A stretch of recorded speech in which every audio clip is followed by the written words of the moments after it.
For the 8th straight matchup against the divisional opponent, the Dallas Cowboys come out on top 25-10 at AT&T Stadium, taking down the Washington Commanders for their second divisional win of 2022 and their third straight win overall. Welcome into the First Word presented by Dr. Pepper, everybody. We are live here from the Star in Frisco in the Globe Life Studios with three former Cowboys, Barry Church, Isaiah Stanback, Nate Newton. I'm Kyle Yeomans. Glad you're with us, and it is another happy First Word for the third straight week. 4 straight wins to start his career as a starter for Cooper Rush. He's the first Cowboys quarterback to ever do such a thing in his first 4 starts. But, Nate, I'll start with you. Your overall thoughts in the 15-point win for the Cowboys? You know, it was kind of amazing because you would think that this Redskin team would come in and try to play as sharp as they could, but they had 11 penalties for 136 yards. Every time they got something going, they would kick themselves back. And then our defense kicked in the second half and just shut it totally down. 11 penalties and 136 yards. You mentioned it. The Commanders just did not do any favors to themselves, but the Cowboys took advantage. Yeah, they hurt themselves in a major way, and it comes from the standpoint of they really had a lot of penalties in regard to a lot of big penalties. Okay, you start talking about the interception by Cooper Rush. That was 1.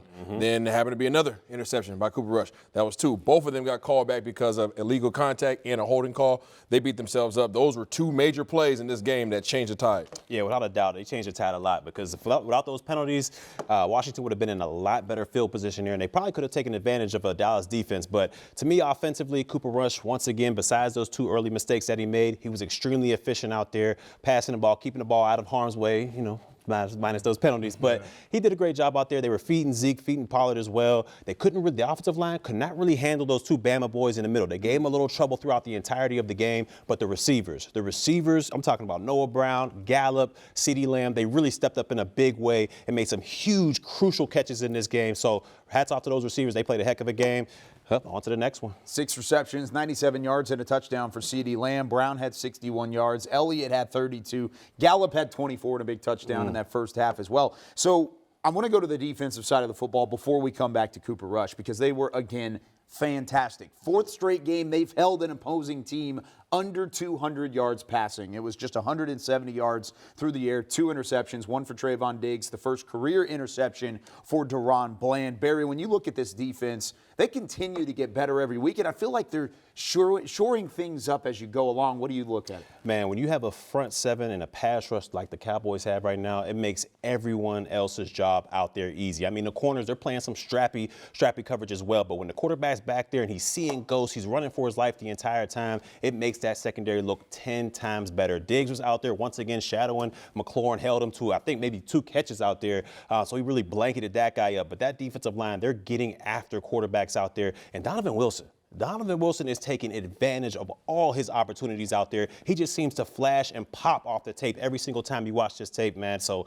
Donovan Wilson, hats off. You had a heck of a game. Defense overall, a great performance. I think the defense took advantage of the fact that Washington kept putting themselves in bad down and distances. Because you look at Washington on the ground, they did a great job, honestly, at 27 carries for 142 yards, over a 5-yard average. That was something that showed a crack in Dallas' defense's armor. However, those 3rd down penalties, or whatever those penalties that put them in a situation where they're 3rd and long, now you play into the hands of Dan Quinn and all the goons that he has on that side of the ball, where those guys can pin their ears back. They have about 7 or 8 pass rushers that can just simply get after you. It's not the position you want to be in for Washington, but Dallas loves it. Every week it seemed like somebody popping up. It was Gallimore this time popping up, making a play. Dante Fowler return, making a play. I tell you, when you had a Beast Parsons doing what he's doing, it just gives a lot of single blocking out there, and they take advantage of it. Yeah, they definitely did. And the Cowboys forcing those turnovers, the pressures were there. Really weren't a ton of sacks against the team that had coming in, given up 15 sacks of Carson Wentz. It was the pressure, though, that allowed for the secondary to really have some success. But let's go to the offensive side of the football.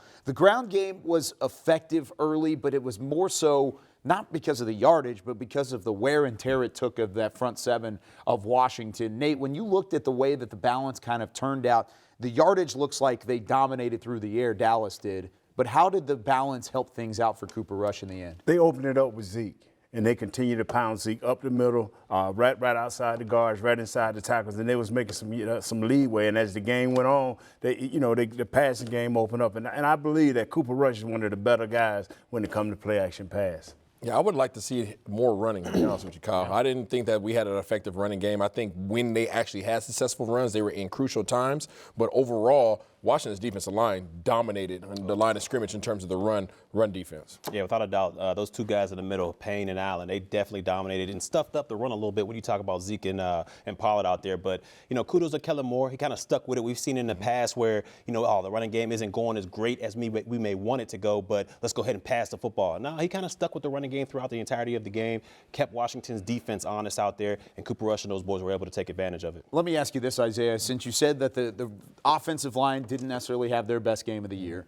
You didn't really establish the run. Is that a credit to not only Cooper Rush, but really Kellen Moore of the scheming that allowed for them to still be successful offensively? I think so. And I think that Kellen Moore was more aggressive today because of the fact that he had, Gallup on the outside. Yeah. And you saw a lot more shots down the field, which either turned out in results of big plays or a result of a penalty. Either way, it goes to the favor of the Dallas Cowboys. So that was Gallup's immediate impact on this game by having his presence here. The two catches for 24 yards, one of them for a touchdown. But he had two pass interferences called against him down the field that would have been probably another 50 yards to his total. So Michael Gallup being back in the offense certainly opened things up for the Cowboys, though it didn't necessarily show up in the box score. Speaking of the box score, here are the final stats as the Cowboys get the win, 25-10 over the Washington Commanders. The Cowboys now 3-1 on the season, and they are just one game back of the Philadelphia Eagles for first place in the division. They've got a big-time matchup next week on the road at SoFi Stadium against the Los Angeles Rams, but we are not done on DallasCowboys.com of breaking down this win for the Cowboys. We've got Cowboys OT and Cowboys game night coming up tonight, so stay tuned for more post-game reaction. The Cowboys win it at AT&T Stadium here in Week 4 over Washington, 25-10. Thanks for joining us on The First Word, presented by Dr. Pepper.